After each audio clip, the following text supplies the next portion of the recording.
Hello everyone, আসসালামু আলাইকুম। Welcome to প্রোমাস ব্লগ। আজকে আমি বানিয়েছি চিকেন কাঠি কাবাব।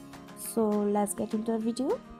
প্রথমে আমি গাজর, পেঁয়াজ, চিকেন ভালো করে ধুয়ে নিয়েছি। এরপর সবগুলো আমি একে একে সুন্দর করে কেটে নেব। ফার্স্টে চিকেনগুলো সুন্দর করে কেটে নিচ্ছি একটা প্রমাণ সাইজ মতো। তারপরে আমি গাজর কেটে নেব। গাজর বেশি মোটাও না, বেশি পাতলাও না, একটা মিডিয়াম সাইজে কাটবো। এরপরে পেঁয়াজগুলো সুন্দর করে 4 টুকরা করে কেটে নিব। আমি আর কাঠি কাবাবের পেঁয়াজগুলো একটু বড় রাখলে ভালোই লাগে, খাওয়ার সময় মুখে একটু কামড়ও পড়লে খেতে ভালোও লাগে। বা সুন্দর করে পেঁয়াজগুলো কাটার পরে পেঁয়াজগুলো খুলে নিব। একে একে সবগুলো পেঁয়াজগুলো খোলা হয়ে গেলে একটা বাটিতে গাজর, চিকেন, পেঁয়াজ আর একটু আদা রসুন দিয়ে সুন্দর করে গুছিয়ে নেব। অপরদিকে আমি কাঠিগুলো একটু পানিতে ভিজিয়ে রেখেছি। কাঠিগুলো ভিজিয়ে রাখার পর সুন্দর করে ধুয়ে নেব। অপর একটা বাটিতে আমি চিকেনগুলো ম্যারিনেট করে নেব। চিকেনগুলোতে একটু আদা রসুন দিয়ে দিলাম। এরপর এতে একে একে মশলাগুলো দিয়ে দিব। প্রথমে একটু লবণ, এরপর একটু কালো গোলমরিচের গুঁড়ি, সামান্য কাঁচামরিচ বাটা, এরপর সস, সয়া সস দিয়ে ভালো করে, সাথে একটু মরিচের গুঁড়িও দিয়েছি, দিয়ে ভালো করে ম্যারিনেট করে নেব।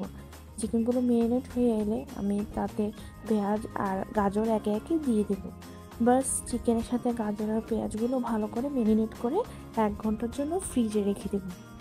1 ঘন্টা পর ফ্রিজ থেকে বের করে আমি সুন্দর করে এগুলো কাঠির মধ্যে ঢুকিয়ে নেব। ফার্স্টে আমি পেঁয়াজ দিয়েছি, তারপর গাজর, তারপর চিকেন, এভাবে একে একে সবগুলো কাঠির মধ্যে ঢুকিয়ে নেব। আর বুঝতেই পারছেন আমার একটু ঠান্ডা লেগেছে, একটু ভয়েস দিতে কষ্ট হচ্ছে। আশা করি আপনারা আমার ভয়েসটা ক্লিয়ার শুনতে পাচ্ছেন। সবগুলো সুন্দর করে ঢুকিয়ে নেওয়ার পরে আমি এটার একটা থিক ব্যাটার তৈরি করে নেব। ব্যাটারটার জন্য প্রথমে আমি সুন্দর করে ময়দাটা চেলে নেব। আমার ময়দা চেলে নিলে ব্যাটারটা লাম্পসগুলো থাকে না। এই জন্য আমি সবসময় যে কোনো কিছু করার আগে ময়দা বলেন বা আটা বলেন সেগুলো চেলে নিই। চেলে নেওয়ার পরে তাতে একে একে একটু লবণ, কালো গোলমরিচের গুঁড়ি, একটু সামান্য মরিচের গুঁড়ি দিয়ে অল্প অল্প পানি দিয়ে একটা থিক ব্যাটার তৈরি করে নেব। দেখতেই পাচ্ছেন কত সুন্দর একটা থিক ব্যাটার তৈরি করে নিয়েছি। চলুন এবার ভাজা যাক। কাঠিগুলো একে একে ব্যাটারের মধ্যে দিয়ে এপিট ওপিট ভালোভাবে লাগিয়ে তেল গরম হয়ে এলে তেলে দিয়ে দিব।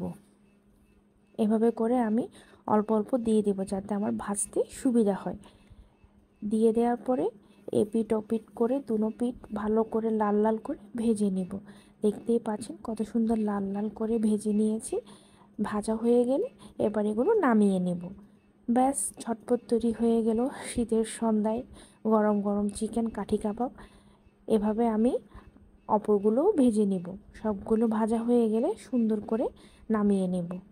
অল্প উপকরণে খুব স্বাস্থ্যসম্মতভাবে ঘরে তৈরি করা হয়ে গেল চিকেন কাঠি কাবাব। আর সাথে ছিল চা। চা না হলে তো চলেই না। আজ এ পর্যন্তই। আল্লাহ হাফেজ।